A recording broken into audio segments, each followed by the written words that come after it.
Okay, well, welcome to the Mr. Med Spa podcast. Thank you. You guys, this is Erin Sieber, one of my coaching clients, and she is a nurse practitioner and injector at Blue Seas Med Spa, and an Allergan trainer as well. So you check all the boxes, Erin. Oh my gosh. Well, thank you. No, it's been really fun to work with you, and I'm excited because I have never done a podcast, so this will be fun. I know. We're getting into our I comfort I zones. listen to podcasts for many hours a day, so this will be fun to do. Yeah, it will be. Dip Yeah. our toes in the water, see how we feel. But I mean, I'll never forget my first podcast. I got off of it and went, why don't I do this for a living? Like, it's just so fun.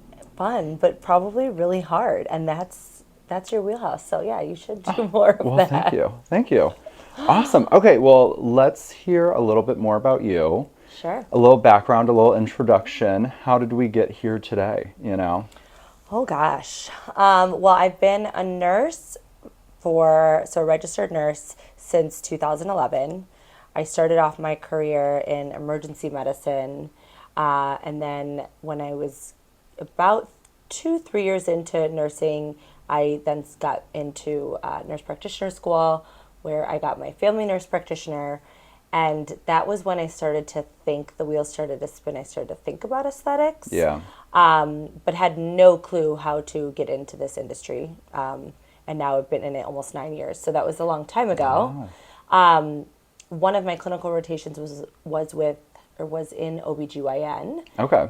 for my NP program. And the office I was at was our current medical director. So Yeah. Dr. Olson. Dr. Olson. I was able to do I was able to do my clinical there. On the very last day, I met him, and I was like, "Would I be able to shadow somebody at your office?" And Paula, who was the nurse practitioner at the time and is still there, Yeah. of course, she let me do a whole 90-hour clinical rotation. So I Oh my was able gosh. to get my hours for school, but also kind of be exposed to that world and that industry. Yeah. And then from that moment, I wanted nothing else, other than that. Yeah. But it was really cool because I did end up working in OBGYN as a nurse practitioner for a little bit, while also starting off my career in aesthetics, and building up my patient base and my clients. Nice. So, and that feels like forever ago, but I mean, it was almost 9 years ago. Yeah. So it was a long time ago. But Wow. that's how I initially got into it, and what my background is for that. Yeah, and I mean, 10 years ago, it was such a different place in the industry, too, where it just wasn't as popular of a thing overall as it is now. Totally. It felt like that. It felt like I had no clue how I would get into it if I wanted to, and there weren't as many training programs. Now there's so many amazing people in the industry that do different trainings. Yeah. They have training academies that you go to. At the time there was a couple, but not really. Yeah. And it was hard. It was up to you to kind of seek that out and find it. And now it's very much available, and it feels like, I think through the last couple years, people have started to want to move away from bedside for whatever reason, and this job or this industry seems like it's all fun. Yeah. And it is really fun, but it's not. But it's also very serious. It's still Totally. medicine. So Yeah. I think there's a few misconceptions about that, but Oh, interesting. yeah. Good to know. Yeah, just that, I mean, we're dealing with, the risks with certain injectables, that you can cause blindness in somebody with a dermal filler. You can create asymmetries in people's faces it's not, Yeah. there's a very artistic side of it, which is kind of separate from the medicine part, that you have to just kind of, I think, you either have it or you don't, kind of thing. Totally. And then from the medical standpoint, there's a lot of safety concerns that people just don't think of, and you have to be willing to kind of know how to manage those things, but also not let them get in your way, or Yeah. they will impede you or prevent you from being really good. Totally. You have to just have a healthy fear, but know that you're still going to do what you want to do and move forward, and Yeah, provide totally. outcomes. So Oh, well, thanks for sharing that. yeah. Okay, so diving into the questions, Sure. what originally inspired you to become an injector, and how did you get started? Well, so what inspired you to become an injector? I think just in general, I like I said, it's always something that was kind of on my mind when I started getting further into my nurse practitioner, getting my NP license. But I think that, for me, thinking about it, really diving deep as to why this industry is something that even I was interested in the first place. I think I've always been interested in taking care of my skin and, aesthetics as a whole. I remember my mom, I was in high school and my mom would have Botox parties. So she was, Oh, really? yeah. So, and that was, Wow. I mean, my mom is young and It was like still looks 5 young years and ago. beautiful. It feels like five. Yeah. Yeah. But that was, she was definitely one of like the first people I knew of Yeah. my like friends' parents or anything that did any of that. Totally. So I was exposed to that industry as Yeah. early as that age. Yeah. And my mom would always really push like, sunscreen and taking care of your skin, washing your face at night. So I think just in general, it wasn't naive to me, like just Yeah. the beauty industry. And then understanding that there was actually something I could do in medicine or with my nurse practitioner license that would be actually in that field more specifically felt like a natural progression or natural path. Yeah. No, it's amazing. Yeah. I never knew that you had that kind of like early upbringing, Yeah. had a mom that was really passionate about aesthetics Yeah. as well. Yeah. And I remember the Botox parties in the kitchen. That's awesome. Oh, And now wow. we're preaching like no Botox parties. Yeah. But I mean, it Back has in the evolved. day. We've Yes. evolved as an Yes. industry. So, Thankfully. yeah. Awesome. Yeah, no, that's true. I mean, Yeah. you definitely don't hear about Botox parties like you used to. No, not as much. Yeah. Definitely. Which is for the best. Yeah, a good thing, I would say. Yeah, we'll keep it that way. Yeah. Okay, so touching on being an Allergan trainer, how has being an Allergan trainer helped you evolve your practices and help improve others as well? So I feel like going back to even being in the emergency room, like one of my favorite things was like patient education. Okay. So, and I've always said that and always felt like that in any industry, even in OBGYN, like spending time with my patients, sitting down, really educating them. And I felt like I had a knack for it. Like people appreciated how I took the time to educate and explain. And so that felt, when I was asked to be a trainer with Allergan, who's the company who makes Botox, Juvederm, Yeah. Skin Medica. But when I was asked to train with them, first of all, I was so grateful for that opportunity, but it felt like exactly what I was missing in this career to feel like it was a complete career for me. Yeah. Because I love being with patients and educating them on facial aging and different treatments and doing these treatments. Totally. But then having that like really cool experience of then stepping outside of the office and being able to educate other providers that are either starting their career or maybe they've been doing it longer than I have, but educate them on new products and services. That just like fills that void for me and makes it, like I said, kind of feel like this complete career. Yeah. So it's been really fun. Oh, good. Yeah, and I think it keeps me very up to date, up to speed. Again, this industry is ever changing, and Yeah. so I feel like I have this like unique opportunity to have like a front row seat of like what's coming. Yeah. You get to see it before and anyone stay, else. Yeah, and stay like really up to speed on that and all of the latest like education and have access to those resources. Yeah. So that's been really helpful, I think, and just complements our career or my career as an injector in my office Totally. very well. Oh, yeah. 100%. Yeah. And you're always exposed to the latest, like, newest techniques and products. So Yeah, I could is see how that's very cool, for very sure. helpful. Yeah. Awesome. Okay, so what role does social media play in your career, and how do you manage your online presence? So that has been a challenge for me, as you know. Yes, I do know. No, I think it's funny because if you like look at my personal socials, which please don't, but if anyone were to look, like I haven't even posted on my personal Instagram page in like 3-4 years. Yeah. But I use Instagram and I use like as a tool, as a resource all the time. Yeah. Whether it's like catching up with friends and what's going on in their lives, or more specifically for work, like.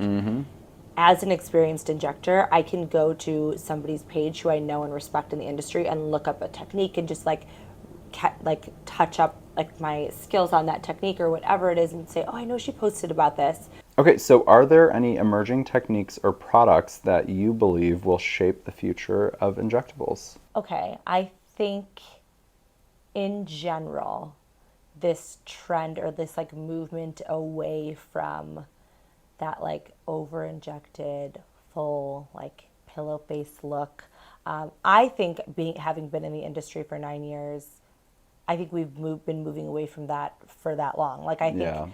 I think I think it's just changing patient understanding of like what injectables are, right? And Yeah. like really changing their mind and not trying to like change their mind. I mean, I'm doing that 1% at a time in my chair, but I feel like as a collective whole, like people just having this general understanding of what it looks like if you are a person who gets Botox and filler, Yeah.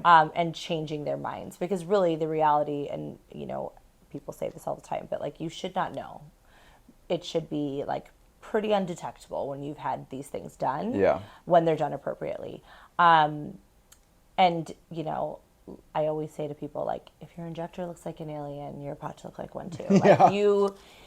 that matters. What do the people in their office look like? What is happening? But I think just going back to your question about what is the future of aesthetics and what is something that could be potentially groundbreaking, I don't know that it's groundbreaking as much as it's just really moving into this like more natural appearance and just Yeah. like enhancing, not and restoring versus like augmenting. And Yeah. so a lot more regenerative medicine treatments I think we'll see. We kind of already have, but things that are, collagen stimulating, complementing what we can do with filler, Yeah. with other like sculpture, right? Like, so Yeah. I love filler for shape, contour. Totally. Obviously, we always love Botox. There'll always be a place for Botox, but complementing that with other things that are more regenerative. Yeah. So just more combo therapies, combo treatments. Yeah, Love. it's a long answer, but that's No, it's true. just in general being Yeah. more mindful of that, like more subtle aesthetic. Yeah, totally. And I think too, one thing that's cool about how the industry is changing is just how much education is being put out there. And, Yeah. I have people my age now that are like, oh my God, I didn't put on my facial sunscreen today, and like have a little panic attack, Yeah. like, and like Yeah, and it's 20 all years ago, we were like tanning beds, yeah. Yeah, so I think it's important just like understanding, the point of that too, a lot of younger people are getting into this industry as consumers, like meaning like Yeah. patients are younger. And so we're doing them a disservice if we're like overdoing things at a young age. So Yeah. I think that's important too to understand as a provider that we've got to be mindful about if somebody's starts doing injectables at 26, but they plan on doing it for the remainder of their life. Yeah. Well, how's that going to look in 40 years? Like, Yeah. let's just slow down and really complement facial aging. Yeah. So yeah. And have you seen, kind of an off question, but have you seen negative effects of people that don't take into consideration what having a lot of filler will look like over time? Like if someone at 16 years old is getting a lot of lip filler to Sure. get those big lips, and Sure. then they move on to cheek filler, and they're getting all the filler done every 6 months, and they have an injector who's very like, Willing to do that. willing to Yeah. do that. Have you seen negative effects of what will happen if that continues Yeah, I with the think person? so. I think there's different avenues that can go. I think that what we've seen, even just me being in this industry for the length that I have, it's like I've already been at the point where I've had to dissolve people's Yeah. filler. They're starting over. They need to.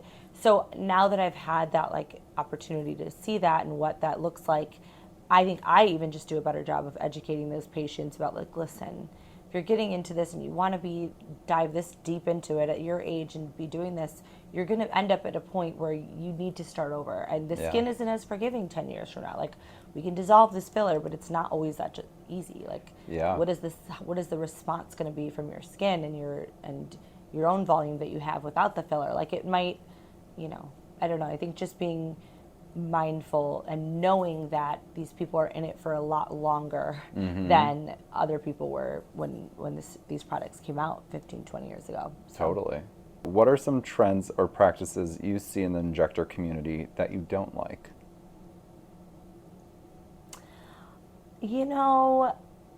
I have an interesting approach to like, I don't really like to say what I don't. I think there's a lid for every pot. Like Yeah.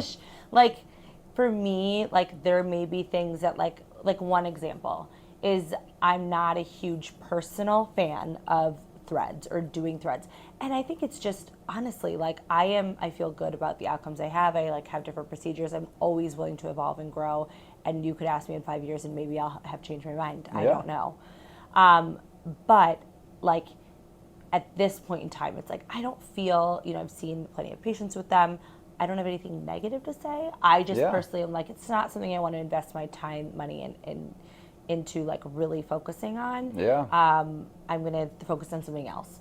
And so I guess that's not an example of what are something I don't like. I just think it's like the point of that is you're going to be able to find somebody who fits your niche or fits what you're looking for. And I think like everyone has a niche and like a space that works for them. And if somebody loves to do TikTok dancing videos all day, every day in the office, True, and then inject, like, great. Like, so I kind of like stay in my lane and like don't really worry or focus about what other people are doing that I don't like. Totally. I don't think that serves anyone well. No, I don't think it is, and that's why even with the like celebrity videos, you're like, how about we choose celebrities that look great? Oh yeah.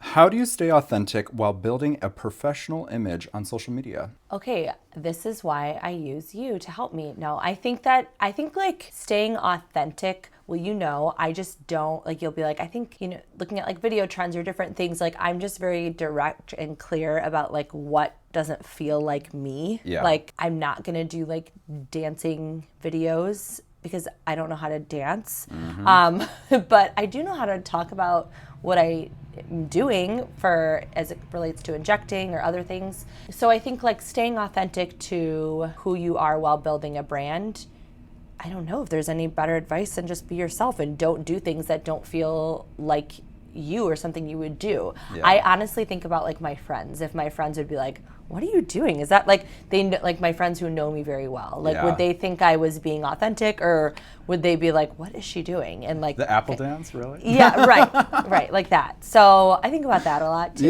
because my friends are very supportive. So I'm saying it in the sense of like, would they be like, this is not what she does, or so.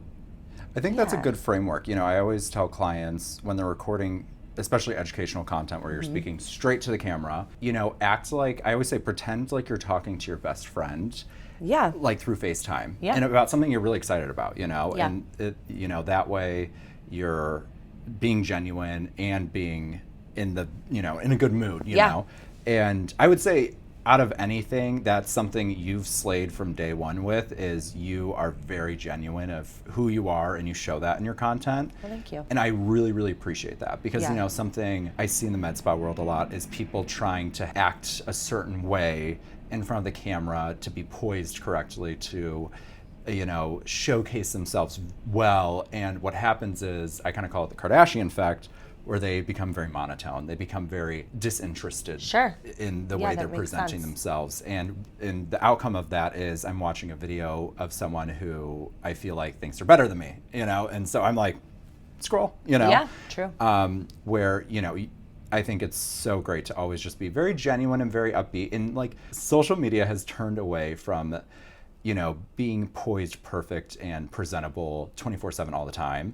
Where being more genuine, being more, authentic. I mean, think about the kombucha girl. She says it all, She does half of her TikToks while on the toilet, like, so. That's not genuine to me, but I understand. There are very different levels of genuine, I think, that's such a thing now, is just being very authentic on camera. And that's something you do so well. So makes my life easy. So appreciate it. Thank you. Awesome. Okay, so moving on. How do you use your platform to educate and inspire other injectors in the industry? I think that I just want to put out content that I, as myself, find valuable, like as an injector, right?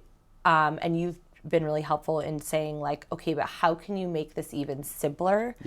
And because I think as an experienced injector, I've been injecting almost a decade, and I find that I feel like I have to be complex in my explanation of things to get across my expertise or knowledge level in this field. Not for anybody else, but for me. Like, I want to present myself that I'm somebody who knows what I'm talking about, when in reality, I do know what I'm talking about. And so just like I'm working on always with your help and just like simplifying it, making it easy to digest so that whether you're an injector, a patient, just a random person who found my page, that it makes sense and you can get something out of it. But yeah, I think like as far as educational specific, I really just want it to be something that I feel like I would look to consume on my own, or little pearls and takeaways that I'll use in like my trainings, and want to make a video about that to teach people. So.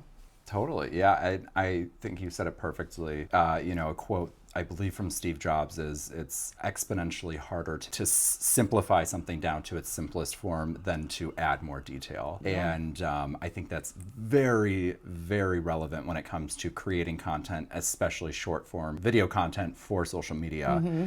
And I think you are now doing that really well. There was a point where you were making your videos and they were really good, but I would be editing them and I would kind of go to myself like, I don't even really know what she's talking about. Yeah, for sure. Yeah. And, I think it's great because you are so focused on educating the injector community, which is awesome. But a strategy that we now use together is, I always say, whatever video you're about to do about an injection, whatever kind of treatment you're talking about, simplify it at the beginning and say in very simple terms what you're going to be doing or what you're going to be talking about. Almost like you're talking to a third grader about it, and then dive into the nitty gritty and with all the terminology and stuff. And you've been doing that really well, and we've been seeing it with increased engagement, which has been awesome. But I think that's an awesome way to incorporate your audience that is either aspiring injectors, that maybe are not injectors yet, or even just clients of yours or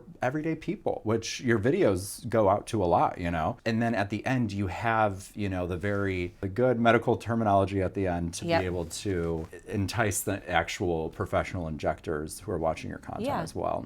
So I think that's an awesome blend. But yeah, I mean, that's definitely something you do really well, is educating the injector community. I think that's kind of your forte almost. Yeah, I think that was one of my goals for this platform for myself, was just to kind of be able to put out more education, since my other job is being an educator. So it feels more natural to me to put out content like that than it does like posting like silly, funny videos. Like it feels more natural for me to be educating. Since that's what I do for a living. Totally. So. You do a great job at it. So thank you.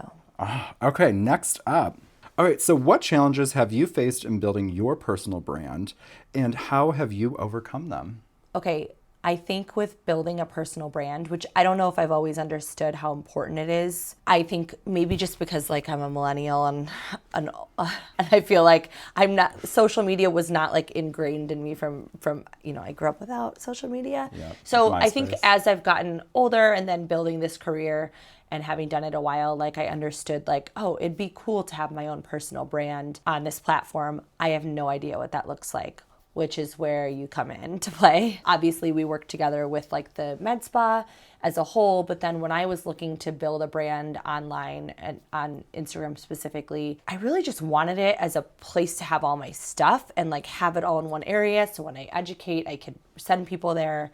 I just had no idea how to do that. As like I started it on my own, but it was very kind of chaotic and mismatched. Like when I started working with you, it was like this brand profile of like all my color schemes and my textures and tones and font and voice. And it just made it very cohesive and clean. And it took that away from me, is that something that I didn't have to do. I just don't have the time. Yeah. So to be able to have somebody help me, it's just been really easy. Like, whereas it was always a challenge before. Like social media is a challenge to me. Yeah.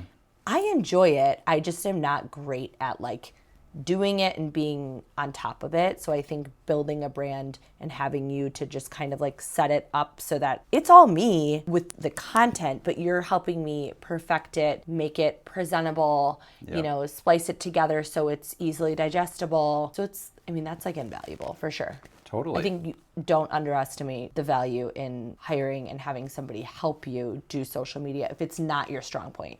Yeah. And there's more very affordable options these days, where you don't Yeah. have to hire a whole media team.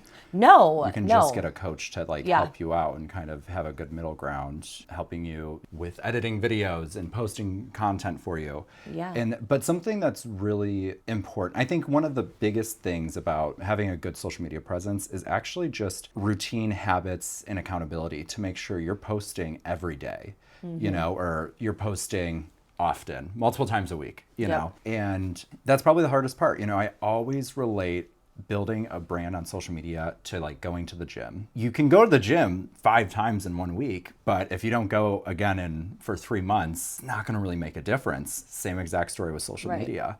And that's is what I was where- falling into. Yeah, I was falling into putting out a couple posts and then not doing anything for a couple months. Totally. And then putting out a couple it Yeah. was just you working with you is kept me kind of consistent and on a schedule that I didn't know how to do on my own, Yeah. And you can technically learn all these things to do on your own, but when you do it on your own, I'm sure one of the biggest things you run into is just time. You don't have the time to post. You don't have the time to edit all this content, on a daily, weekly basis. And to me, being able to help you edit your content, schedule it, think about new content ideas on a weekly basis that we can go over, just so it makes your life as seamless and easy as possible. Yeah. And that's always my goal, is to make your life as easy as it can be. And you do. My life is so much easier because of you. The reality is I wouldn't do it. I wouldn't be doing it if I didn't have help. So, yeah. So thank you. Of course. Well, Well, thank you. it's just easy to work with you too. You obviously do social for the med spa too, and it's just a good seamless transition. But even if you're individual or business, it's just, I think that it's the same idea of building that brand. So. Totally. Yeah, and I think it's always great to have someone with a little social media eye to always help you be able to come up with new ideas when you're feeling having writer's block, or coming up with, hey, you're doing this really well in videos, but maybe focus on this a little bit, maybe let's grow this skill a little bit. And, just consistently trying to refine and get to a point where your content gets just a little bit more better each time, because then by, within a year's time, you're unrecognizable to the content you posted at the beginning. When is the year? March, I think. All right, cool. Which is wild. We'll see. I know, but We'll look back at our videos and compare 'em. No, obviously I know that there's been a lot of growth in just consistency, but also just understanding how to lay out a video the way that, you've kind of coached me into talking about separate it, we talked about it, but just laying it out and making it easier for me to actually do the things that you want me to do, or do the tasks of the videos or the questions or the pictures. But to bounce off of that, kind of a random hot question, what are some things that, being in this consistent weekly social media content creation mode that we're in right now, what are some things that kind of surprised you that you weren't expecting, or are some skills that you maybe learned along the way that you were oh, I never thought that would even be a thing, but here we are. Oh, God. Besides great lighting and good camera angles, of course. Yeah, I think just the little tips about again, I over-explain things or go into too much detail or can get stuck in the minutia about getting just in the nitty-gritty of it. And I think you explaining what makes a video successful, makes a picture successful, or content, it's just given me pause to step back and be okay, first of all, everything is content. And second of all, a video that I'm oh, I could talk about my filler injection points for the face, and you're well, you could make 5 videos out of that. So just simplifying things, I think just that's what I've learned is it doesn't have to be overly complicated. Yeah. And you could have a video about your Starbucks order for the day, and it's intriguing because people already connected with you about something else, so they think that's interesting. I don't know. So just totally. Everything is content. Everything is content, and I could not agree more. Yeah. Especially with stories. Yeah. Especially with stories. I know. I could be better about stories. You're pretty good though, honestly. I'm pretty Yeah. happy with how often you post. I'll go on Instagram. I'm oh yay. Yeah. She's already done it. Yep, which is probably one of the hardest things on my end is getting clients to actually, on a day-to-day basis, post content or get content, capture the content. And you do that really well. So first of all, thank you. Well, I think it's like, I appreciate the encouragement too of like, I will have a week where I don't do any videos, and my intention was to do 4, right? And like, it's nice to like meet back with you a week later. I think for me, I wouldn't be consistent or keep going back to it if we didn't have these weekly meetings, because I think I just need that to hold myself accountable. So coming back to the meeting and you saying, it's okay that you didn't get the videos this week, no problem. We have content next week. Like, do you think you can do? But it's just like this consistency and holding me accountable to come back and do it again, because it doesn't come super natural to me. I feel comfortable in front of the camera. I'm just not. It's not natural to me to be thinking about it in the back of my mind all the time. Totally. And yeah, I think having a weekly meeting with like your content team, aka me, is crucial for that accountability aspect. Yeah. You know, and this happens to me. It happens to everyone in this world, where 1 week turns into 2, 2 turns into 3. Well, I have trainings this week. I have to travel. I have a kid that's sick. I have to blah blah blah. And it's, you know, but what's one thing? He just listed off all of the reasons that I say I can't do things. But I will say, you They're still valid. do them. Yeah. No, I do. You still do them. I do. We have yet to get to a point where we have no content, you know, to go out, you know. So again, I'm always very happy with your performance. Yeah, and I always think I could do better. And who doesn't? But that's, you know, that's same here, normal. girl. Yeah. Okay, so how has your social media presence influenced your client relationships and business at Blue Seas Med Spa? Oh, I think it's just been really positive. Like, I think my patients will come in and say like, I love your stuff on social media. Oh my God, I never thought about that, or they'll come in and ask about a treatment that they hadn't talked about before. So it's like giving them a little insight into the behind the scenes. People love that, right? Yeah. Like, people love like a little peek behind the curtain of like what you do, why you do what you do. And I think like I do a good job of educating my patients in the office, but it's just fun for them to see that part of my personality, which they see but I just think it's different. I think it's been really helpful and engaging, and it's a way for new people to connect to me too. Yeah. It's been very positive. My patients like always offer good feedback about it. So that's been great. Yeah. Oh, well, first of all, I love hearing that.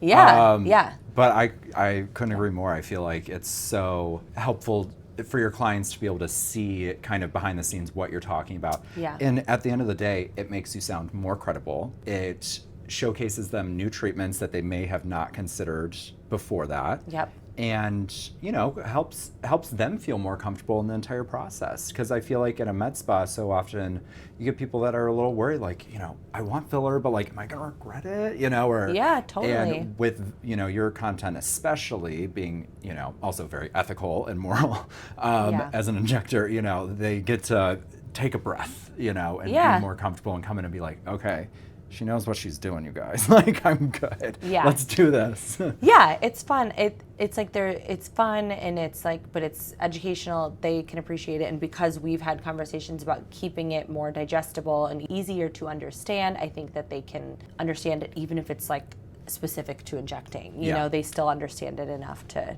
pay attention to the videos and posts. Totally. Oh, awesome. What is your favorite treatment to perform and why? Oh, cheek filler. Yeah. Mid-face. I mean, it's the basis of everything we do. Nasolabial folds, under eye, pre-jowl, like any complaint that somebody comes in with or concern, the answer is always a little cheek. A little cheek filler. A little cheek contour. No, I think that, you know, just enhancing and giving that little bit of contour you can't wash off, you know, and support up in the mid-face for facial balancing.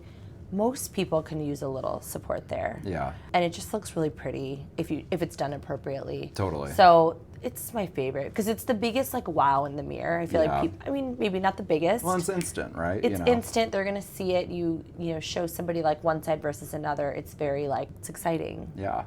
And your makeup looks better. You feel better. You feel lifted, refreshed. Yep. I could see it so, from your cheek contour. Your side, I could see it being like a satisfying thing, like oof. Very satisfying to deliver a good cheek. Nice. So good to know. That's my answer. Cheek. Okay, so what are some things on social media that you don't like to partake in? Oh, I'm not into the negative spin on things. I don't know. I just want to keep it light. I don't think And not to say, I think this is some people's like shtick or like Yeah. they talk about it in a way that's like funny. I consume that type of content, but I don't feel like it's authentic to me to be like, oh, look at this celebrity and pick apart all the things that she's had done. I don't know, that feels kind of icky to me. For me, I don't mind consuming it. It's just something weird that I feel like it doesn't feel authentic to like. Or genuine. Or genuine. Yeah. To have like pictures of other people and pick apart what they've done or could have done differently. Also just not talking negatively about products, companies, things like that, like keeping that positive chatter off, because I think it just makes our profession seem not as professional and not, I think Very that judgy. Yeah, it's a little off-putting as professionals in this industry, I think, to talk about things like that. And then that's just personal opinion. And with that, sorry to hop in, but what we found is you can actually flip that on its head and put a positive spin on it. So a segment we've done is, celebrities that do, med spa treatments really well. Yeah, like a pulling like Elizabeth Hurley, Brooke Shields, we highlighted those two. They look beautiful. So just like talking about like highlighting the good of injectables and being like, hey, you could do injectables and still look like yourself. Like, so I'll shed light on that, and that feels totally appropriate. The other thing I won't do is dancing. No dancing. No apple dance. Trust me, you guys. And everyone else should. I'm just not. I tried to get her to do the apple dance. I can't do it.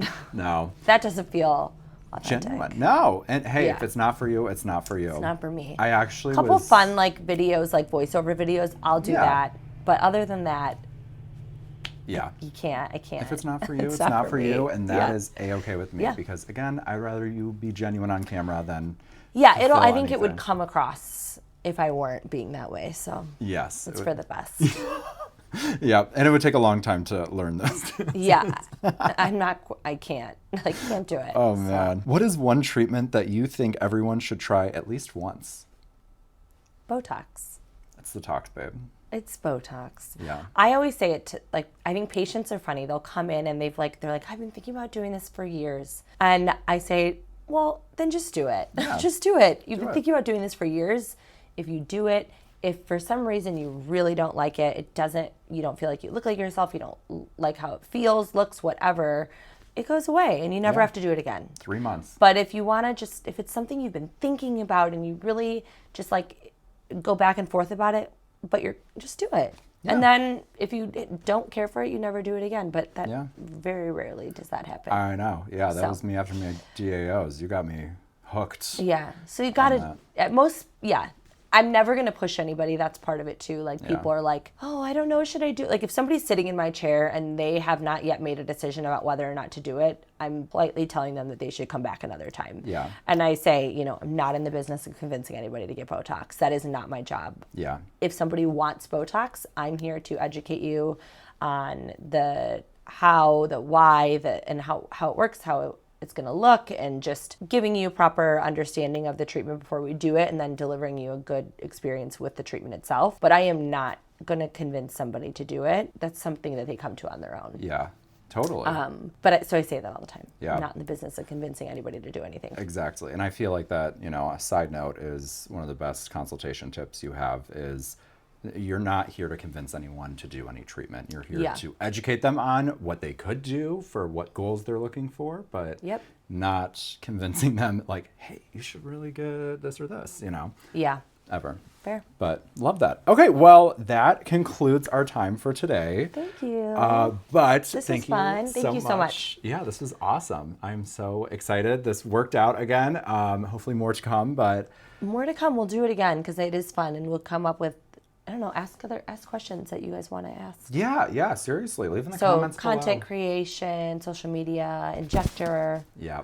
Everything in between. Everything in between. Where's Matt? When's he getting Botox again? Yeah, he's coming in soon. You guys are all wondering. He's a hot commodity. We'll get him in. Quite he literally. needs it. Yeah. Speaking of, I gotta go because he's at home. Awesome. Well, see you guys later. Bye.